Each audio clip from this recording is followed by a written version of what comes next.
C'est parti. Bah écoutez, pour les gens du stream et pour les gens encore ici sur place, au 122, nous allons commencer un petit entretien privilégié grâce à nos amis de chez Millennium, ici présents, et grâce à notre invité Frédéric Baudin.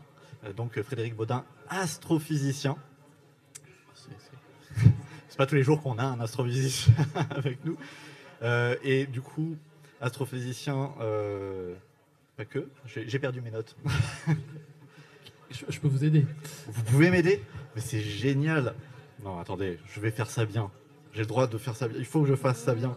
Et puis les gens sur le chat me connaissent. Ils savent que je suis une tuile finie. Sinon, Okay. je peux astrophysicien, c'est bon. J'ai retrouvé mes notes. Vas-y. Tout va bien. Et après, on va enchaîner. Ça va?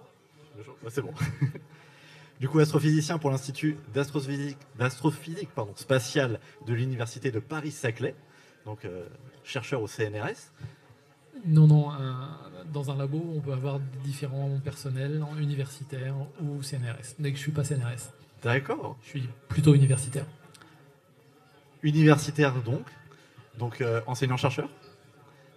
Donc l'habitude des foules d'étudiants. Oui, pas aussi attentif et motivé que cela. Ils étaient donc attentifs et motivés. Bravo tout le monde. Du coup, j'en conclus que vous aviez quand même pas mal apprécié ces échanges avec cette communauté. Alors oui, c'était déjà une expérience nouvelle pour moi, ce speed meeting, donc ces entretiens très courts, donc c'est super intense, c'est creusant.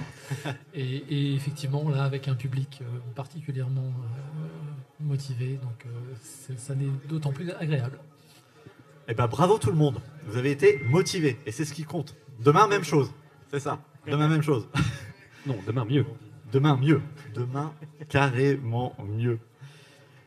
Et du coup, on va pouvoir enchaîner tranquillement sur la suite. Est-ce que, Scratchy, tu aurais une petite question? Oui, tout à fait. Du coup, vous êtes astrophysicien, mais vous êtes spécialisé dans l'étude du Soleil et des étoiles également, pas seulement le Soleil. Et je voulais savoir, est-ce que c'est des opportunités qui ont été trouvées pendant votre parcours à la recherche, ou c'est vraiment une envie qui vous est pris un peu plus tôt ou...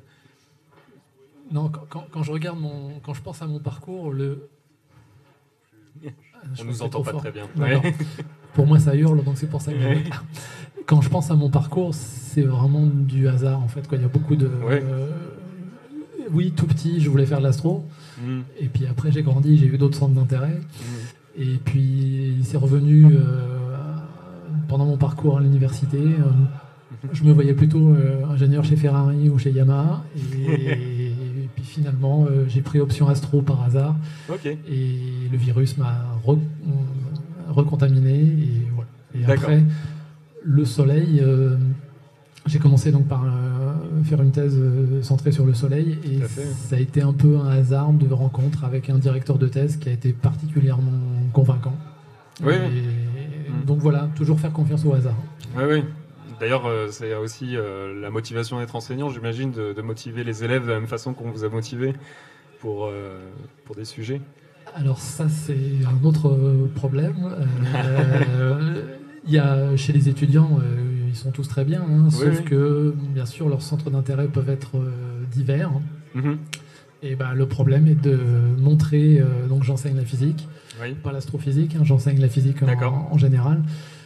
C'est d'essayer de montrer à des étudiants qui n'ont pas forcément un appétit énorme pour cette discipline, de leur montrer que c'est utile, c'est rigolo, c'est enrichissant de comprendre la physique, c'est le monde qui nous entoure, et que finalement c'est quand même intéressant de comprendre le monde qui nous entoure.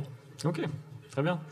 Et si on va plus précisément du coup sur votre recherche sur le Soleil, vous avez notamment publié un article, copublié un article, où vous avez fait l'étude de la rotation du Soleil, et notamment vous avez découvert, grâce à une sonde qui analysait les relevés au niveau du Soleil, que le noyau allait plus vite que la surface du Soleil, tournait plus vite que la surface du Soleil. Oui. Et non, je voulais savoir un petit peu comment vous avez, parce que d'un point de vue de quelqu'un qui est très néophyte dans le domaine, essayer d'estimer la rotation du Soleil, ça paraît, on se dit, ça paraît faisable. Mais pour ce qui est du noyau, ça me paraît beaucoup plus compliqué. Et j'avoue, est-ce que vous arriverez à vulgariser rapidement comment on peut détecter la rotation du noyau? Alors, je vais dire des choses que j'ai déjà dites, mais dans le cas du Soleil, c'est un peu comme dans le cas de la Terre. L'intérieur de la Terre, on ne le connaît pas directement, on n'y est jamais allé. Comment le connaît-on? C'est grâce à la sismologie. La sismologie, qu'est-ce que c'est? C'est en fait mesurer en surface des ondes de différentes natures, par exemple acoustiques, qui se sont propagées à l'intérieur. Et comme elles se sont propagées à l'intérieur, elles portent une signature de ce qu'elles ont rencontré. Donc elles vont par exemple porter une signature de la température du milieu qu'elles ont rencontré, de sa densité, mais aussi de ses mouvements, donc de la rotation. Donc si on arrive à isoler, à bien déterminer qu'on a affaire à des ondes qui sont propagées jusqu'au cœur, on va avoir une information sur la rotation du cœur. On aura une information sur des couches plus superficielles en sélectionnant des ondes qui ne se sont pas propagées si profondément. Et comme ça, on reconstruit le profil de rotation de l'intérieur du Soleil. J'imagine qu'on fait la même chose pour la Terre, mais je ne suis pas géophysicien. Mais en tout cas, dans le cas du Soleil et des étoiles, c'est comme ça qu'on arrive à remonter une information différenciée selon la profondeur, en termes de rotation, en termes de température, en termes de densité. Non, parce que c'est vrai que pour la Terre, on est dessus, on s'imagine qu'on arrive mieux à analyser les choses en étant sur la croûte terrestre, vraiment, et en analysant les différents séismes qu'il peut y avoir sur Terre.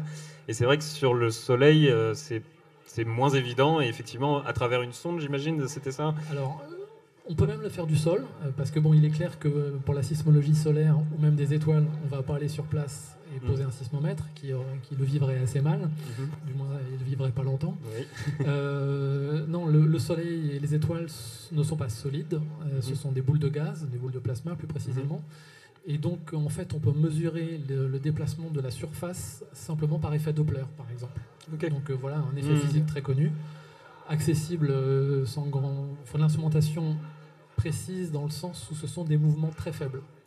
À l'échelle du Soleil, les vitesses de déplacement d'une onde individuelle, c'est des dizaines de centimètres par seconde. Et je rappelle que le Soleil fait 1 400 000 km. Donc on est en train de mesurer des toutes petites vagues à la surface du Soleil. Mais c'est techniquement faisable. Très bien. Oui, non, mais je me disais tout simplement, du coup, en parlant du Soleil, est-ce que notre Soleil, qui est l'étoile de notre système, est si unique que ça? J'ai entendu par exemple parler du projet Plateau, donc Planetary Transit and Oscillations of Stars, qui est donc un projet assez impressionnant, avec près d'une dizaine de caméras embarquées pour aller observer les étoiles lointaines. Plus que ça, impressionnant. C'est un télescope un peu particulier, mais oui, il y a beaucoup de petites caméras, plutôt qu'une seule grosse. Voilà. C'est pour ça qu'il y en a un grand nombre. Impressionnant, du coup. Vraiment, du coup, la question, c'est, au vu dans ce type de projet-là, est-ce qu'on observe qu'effectivement, notre Soleil a quelque chose de particulier, ou est-ce qu'effectivement, on retrouve, excusez-moi pour le micro, est-ce qu'on retrouve, par contre, des similarités ailleurs dans l'univers? Alors le Soleil n'a rien de particulier, c'est une étoile comme une autre. Il y a beaucoup d'étoiles qui sont un peu moins massives que le Soleil, elles sont majoritaires. Alors là je ne saurais plus vous citer de chiffres, mais voilà, des étoiles comme le Soleil, je pense que plus de la moitié dans la galaxie sont de masse inférieure. Et à l'inverse, on va trouver des étoiles beaucoup plus massives, 2 fois, 5 fois, 10 fois, pour des cas limite pathologiques, plus massives que le Soleil. Et là, par contre, ce sont des étoiles rares. Plus c'est massif, plus c'est rare, et intuitivement, on peut facilement le penser. Il faut plus de matière pour créer une étoile massive. Donc voilà, de ce point de vue-là, le Soleil est tout à fait banal. Il est un peu plus gros que la moyenne, mais sans plus. Mais par contre, ce qui est très intéressant avec Plateau, c'est de comparer à d'autres étoiles, d'autres âges, d'autres masses, pour mieux comprendre la physique des étoiles. Et juste un point, Plateau, il n'est pas encore dans l'espace, il est en stade de conception, c'est ça? Au laboratoire où je travaille, on est en train de tester les caméras. Donc il y a quelque chose de concret déjà. Oui, là ça commence à être sérieusement concret, mais le lancement n'est prévu que pour 2026, donc on a le temps de tester. Quoique non, en fait, on n'a pas le temps, mais ça se fait. Jamais. Ça se fait pas mal en avance. Il faut livrer les instruments, il faut les intégrer. Donc on est à peu près dans les mêmes temps que le développement Star Citizen, donc je pense qu'on est raccord. On en reparle en 2026. On aura peut-être le serveur meshing. Ah, tu sais pas. C'est possible. J'ai rien dit. Très bien. Et alors, du coup, je pense qu'on peut passer un petit peu sur des analogies qu'on peut avoir, justement. C'est une très bonne transition avec Star Citizen, qui est du coup le jeu qui simule un univers, j'ai envie de dire, puisqu'il y a quand même beaucoup de... C'est complètement ça. Voilà. Et qui n'est pas l'univers, mais un univers. Tout à fait. Juste après, d'ailleurs, l'interview, sachez que Frédéric Baudin va tester Star Citizen pour la première fois. Et oui. Et on a peut-être un nouveau, un nouveau fan en devenir. Nouveau pilote. Et du coup, voilà. Alors, j'apprécie beaucoup le lore de Star Citizen. Donc, c'est tout l'univers qui est autour du jeu. Et notamment, ils ont créé énormément d'étoiles dans ce jeu.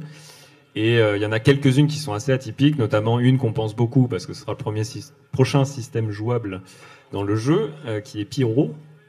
Alors bien sûr, Pyro non complètement inventé, le système aussi. Et notamment, dedans, il parle d'une étoile qui est donc flamboyante, c'est le terme, mais qui émet notamment des vagues de ultraviolets ou de rayons X régulières dans l'espace, comme un cœur qui bat, Une pulsation. Voilà, une pulsation. Et vraiment quelque chose qui perturbe tous les instruments du vaisseau. Si on est en extravéhiculaire, clairement on y passe. Est-ce que c'est quelque chose un système aussi dangereux? Est-ce que c'est vraiment quelque chose ce type d'étoile en tout cas? Alors déjà dans le cas du Soleil, il faut savoir, comme le savent maintenant tous les gens qui ont bien voulu passer un peu de temps avec moi, ils savent que le Soleil émet ce genre de rayonnement. Alors pas de manière aussi violente peut-être, mais le Soleil émet dans l'UV, le Soleil émet dans les rayons X. Et donc c'est éventuellement nocif, hein, on en a parlé un petit peu. Voilà. Alors il y a des éruptions solaires, c'est plus là des éruptions de particules. Donc ça aussi, ça peut être dangereux. Alors dans le cas de votre étoile, une étoile qui émet des vagues de rayonnement ultraviolet ou pulsantes, oui, pourquoi pas. Je pense à des étoiles très massives. Alors je ne suis pas spécialiste des étoiles massives, mais très chaudes. Donc si elles sont massives, elles sont chaudes.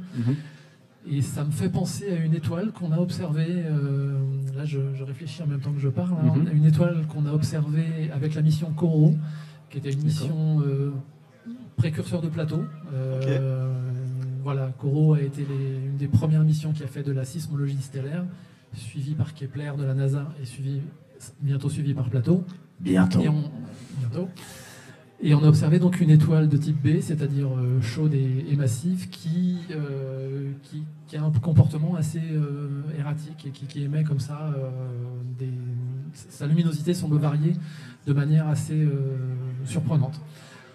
Donc voilà, il y a Betelgeuse qui a montré des signes au contraire d'assombrissement très rapide récemment. Donc voilà, les étoiles.